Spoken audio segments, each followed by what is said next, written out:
வேப்பங்கிழங்கு அலம்பி கறி பண்ண போகிறோம்.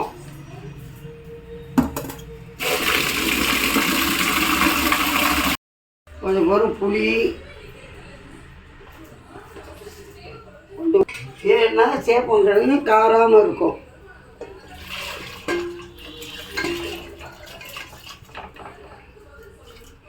சேப்பங்கிழங்குல புளி உப்பு போட்டிருக்கோம். சேப்பங்கிழங்கு தோலை உரிச்சாச்சு. இதில் கொஞ்சம் மிளகு ஜீரம் பொடி, காரப்பொடி,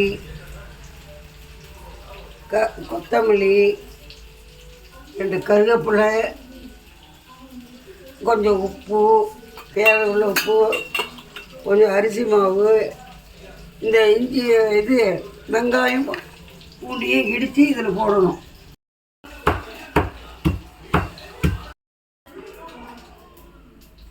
இப்போ கடுகு, உளுத்தம் பருப்பு, காஞ்ச மிளகாய் எல்லாத்தையும் வறுத்தாச்சு.